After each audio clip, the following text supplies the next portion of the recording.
നമസ്കാരം. ഒരു രാജ്യം ഒരു തെരഞ്ഞെടുപ്പ് എന്നുള്ള സംഭവം നമ്മളിപ്പോ കേട്ടുകൊണ്ടിരിക്കുകയാണ്.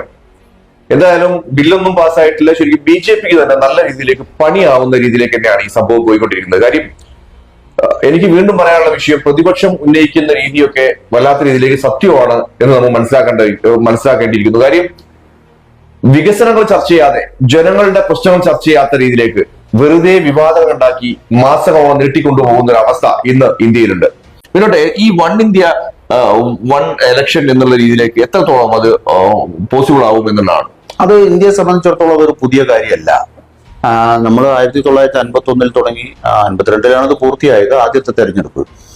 അതിനുശേഷം ഏതാണ്ട് ജവഹർലാൽ നെഹ്റുവിന്റെ അവസാനം അത് മരണപ്പെടുന്നതിന് മുമ്പ് വരെയുള്ള തെരഞ്ഞെടുപ്പ് വരെ വൺ നേഷൻ വൺ ഇലക്ഷൻ എന്നുള്ള രീതിയിൽ തന്നെയായിരുന്നു പോയിരുന്നത്. കാരണം അന്നങ്ങനെ പോകാൻ പറ്റുമായിരുന്നു.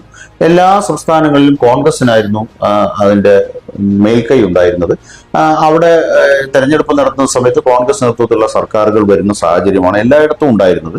അപ്പൊ അതുകൊണ്ട് തന്നെ ആ സർക്കാരുകൾ 5 വർഷം പൂർത്തിയാക്കുകയും പിന്നീട് സംസ്ഥാന തെരഞ്ഞെടുപ്പും കേന്ദ്ര തെരഞ്ഞെടുപ്പും ഒക്കെ ഒരുമിച്ച് നടത്തുന്ന സാഹചര്യം അങ്ങനെ തുടർന്നു പോകും. വിനോദ്, ഇത് നടപ്പിലാക്കാൻ വർഷങ്ങളോളം എടുക്കുമെന്നാണ് പറയുന്നത്. ഇലക്ഷൻ വോട്ടിംഗ് മെഷീൻ ഒക്കെ വലിയ രീതിയിലേക്ക് വേണം. ഇതിന്റെ ഉള്ളിൽ ഒരു അഴിമതി, ഒരു അഴിമതിക്ക് വേണ്ടിയാണോ ഇത്തരം രീതിയിലേക്ക് ചെയ്യുന്നത്? അഴിമതിയേക്കാൾ അപ്പുറം ഈ പറയുന്ന തെരഞ്ഞെടുപ്പ് സമ്പ്രദായത്തെ ഈ തരത്തിൽ മാറ്റം വരുത്തുമ്പോൾ സംസ്ഥാനങ്ങളിൽ ഇന്നിപ്പം പലയിടത്തും BJP ഇതര ഗവൺമെന്റുകൾ ഭരിക്കുന്നു. ഇപ്പൊ 1967-ലാണ് അങ്ങനെ ഒരു തുടക്കം ഉണ്ടാകുന്നത്.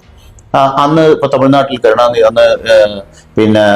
അണ്ണാദുരൈയുടെ നേതൃത്വത്തിലുള്ള ഗവൺമെന്റ് കടന്നു വരികയും അതിനുശേഷം പല സംസ്ഥാനങ്ങളിലും കോൺഗ്രസ് ഇതര സർക്കാരുകൾ വരുന്ന സാഹചര്യം ഉണ്ടായി.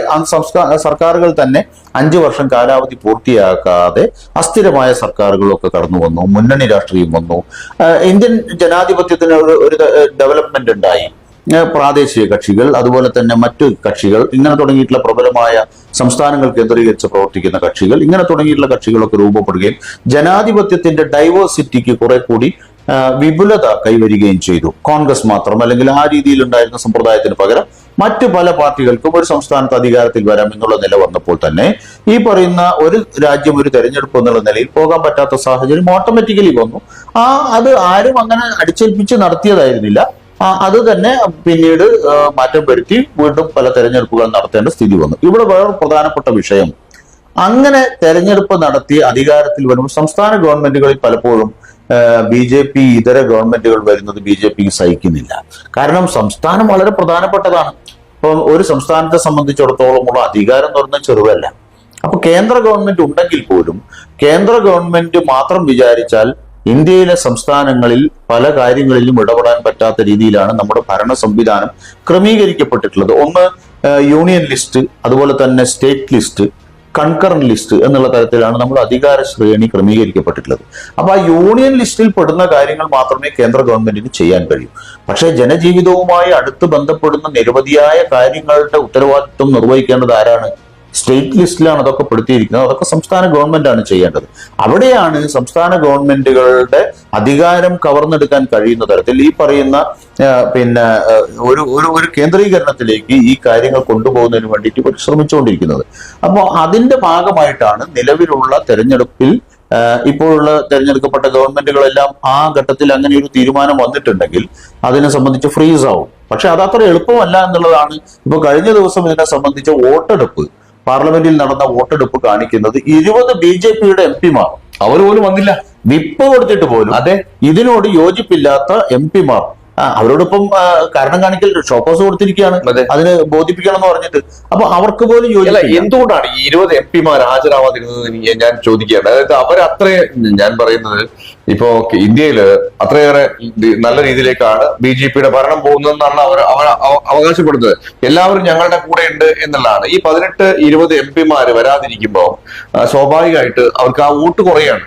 അതെ, വോട്ട് കുറയുന്നതിനപ്പുറം എല്ലാ തെരഞ്ഞെടുപ്പും ഇപ്പം സഭയ്ക്കകത്ത് നടക്കുന്ന എല്ലാ വോട്ടെടുപ്പിലൊന്നും എല്ലാ അംഗങ്ങളൊന്നും പങ്കെടുക്കില്ല. പക്ഷെ ഇത് വളരെ പരമപ്രധാനമായിട്ടുള്ള ഒരു കാര്യമാണ്. കാരണം BJP ദീർഘകാലമായി, കഴിഞ്ഞ ഗവൺമെന്റിന്റെ കാലത്ത് തന്നെ ഇത് മുന്നോട്ട് കൊണ്ടുവരികയും നേരത്തെ പ്രസിഡന്റ് ആയിരുന്ന രാംനാഥ് കോവിന്ദിനെ അതിന്റെ അധ്യക്ഷനാക്കി ഒരു കമ്മിറ്റി വെക്കുകയും അതിനെ സംബന്ധിച്ച് പഠനമൊക്കെ കണക്ക് തന്നെ RSS എഴുതി കൊടുത്തത്. അതേപോലെ എങ്കിലും നമ്മൾ അങ്ങനെ ഒരു കമ്മിറ്റി വന്നു, അതിന്റെ അടിസ്ഥാനത്തിൽ വന്ന റിപ്പോർട്ട് എന്നൊക്കെ വേണമെങ്കിൽ പറയാം. അങ്ങനെ പറഞ്ഞിട്ട് വളരെ ഗൗരവമായി കൊണ്ടുവരുന്ന ഒരു സംഭവം പാർലമെന്റിൽ വോട്ടിനിട്ടപ്പോൾ അതിൽ നിന്ന് 20 BJPയുടെ MP-മാർ വിട്ടുനിന്നു എന്ന് പറയുമ്പോൾ അത് പിന്നെ കാഴ്ചപ്പാടിന് അതിന്റെ അകത്ത് തന്നെ വിരുദ്ധാഭിപ്രായമുണ്ട് എന്നതിന്റെ പ്രകടമായ തെളിവാണ്. അപ്പം അതോടൊപ്പം തന്നെ ഇന്ത്യയിലെ പ്രതിപക്ഷ കക്ഷികൾ 10 സംസ്ഥാനങ്ങളിൽ ഇങ്ങനെയൊരു ഭരണഘടനാ ഭേദഗതി കൊണ്ടുവരേണ്ട വിഷയമാണ്. വൺ നേഷൻ വൺ ഇലക്ഷൻ എന്നൊക്കെ പറയുമ്പോൾ ഭരണഘടനാ ഭേദഗതി കൊണ്ടുവരേണ്ട വിഷയമാണ്. അതോടൊപ്പം തന്നെ ആ ഭേദഗതി വരുന്നത് 10 സംസ്ഥാനങ്ങൾ അംഗീകരിക്കുകയും വേണം. അതൊന്നും അത്ര എളുപ്പത്തിൽ 10 സംസ്ഥാനങ്ങൾ BJPയുടേതായിട്ടുണ്ടാവും. പക്ഷെ അതൊന്നും പൂർണ്ണമായും 3-2 ഭൂരിപക്ഷത്തോടുകൂടി പാർലമെന്റിന്റെ സഭയിൽ പാസ്സാക്കാനാവുന്ന സാഹചര്യമല്ല ഉള്ളത് എന്ന് കഴിഞ്ഞ പാർലമെന്റിൽ നടന്ന വോട്ടെടുപ്പ് 2 ബില്ലുകളിൽ നടന്ന വോട്ടെടുപ്പ് തെളിയിച്ചു എന്ന് കഴിഞ്ഞ ദിവസം ശശി തരൂർ പറയുകയാണ്. നേരെ മറിച്ച് കഴിഞ്ഞ അതേ ഭൂരിപക്ഷം 400+400 അവിടെയാണ് നമ്മുടെ ബാബു എവിടെയാ മനസ്സിലാക്കേണ്ടത് വെച്ചാൽ 400+ കിട്ടുമെന്ന് പറയുന്നത് കേവലം അവർ പറഞ്ഞ ഒരു വെറുമ്പാക്കല ആയിരുന്നില്ല. അവർ ഉറച്ചു വിശ്വസിച്ചിരുന്ന സംഗതിയാണ്. അങ്ങനെ ഒരു 400+ സീറ്റുകൾ കിട്ടിയിരുന്നെങ്കിൽ പാസാക്കിയിരുന്ന സംഗതികൾ എല്ലാം നടപ്പാക്കാൻ ഞങ്ങൾക്ക് മാൻഡേറ്റ് കിട്ടിക്കഴിഞ്ഞു. ഇതാ ഭരണഘടന പോലും അട്ടിമറിക്കാൻ പറ്റുന്ന, ഞങ്ങൾ ഭരണഘടന പൊളിച്ചെഴുതാൻ തന്നെയാണ് 400-ലധികം സീറ്റ് ആവശ്യപ്പെട്ടിരുന്നത് എന്ന് പറഞ്ഞുകൊണ്ട് എല്ലാം മാറ്റി എഴുതാവുന്ന തരത്തിലുള്ള സംവിധാനം അവർക്ക് ഉണ്ടാകുമായിരുന്നു. അതിനുവേണ്ടി തയ്യാറാക്കി വെച്ച ഫയലുകളാണ് ഇതെല്ലാം. ആ ഫയലുകൾ എടുത്ത് ഉപയോഗിക്കുമ്പോൾ ഇപ്പോൾ ആ പഴയ ഊക്കില്ല. അവർക്ക് 400-ലധികം സീറ്റ് കിട്ടിയില്ല എന്ന് മാത്രമല്ല, കേവല ഭൂരിപക്ഷത്തിന് ആവശ്യമായ 272 സീറ്റ് പോലും കിട്ടിയില്ല. 240 സീറ്റിലെത്തുക എന്ന് പറയുമ്പോൾ ജനങ്ങൾ എവിടെ നിൽക്കുന്നു എന്നുള്ളൊരു ചോദ്യമുണ്ട്. അപ്പൊ ജനങ്ങൾ നൽകിയ മാൻഡേറ്റ് യഥാർത്ഥത്തിൽ BJPക്ക് ഇല്ല. ഇന്നിപ്പോ മുന്നണിയിലെ ഘടകകക്ഷികളുടെ ബലത്തിൽ അവർ ഭരണം നടത്തി മുന്നോട്ട് കൊണ്ടുപോകുന്നെന്ന് മാത്രമേ ഉള്ളൂ. പക്ഷെ അതിൽ പോലും ഒരൊറ്റ ഘടകകക്ഷി മാത്രമാണ് ഈ പറയുന്ന BJPയുടെ ഈ നടപടിയോട് അനുകൂലിച്ചുകൊണ്ട് നിലപാടെടുക്കുക, ചന്ദ്രബാബു നായിഡു മാത്രമാണ്. ബാക്കി എത്ര ഘടകകക്ഷികളുണ്ട്? അവരൊന്നും അവരുടെ മനസ്സ് തുറന്നിട്ടില്ല.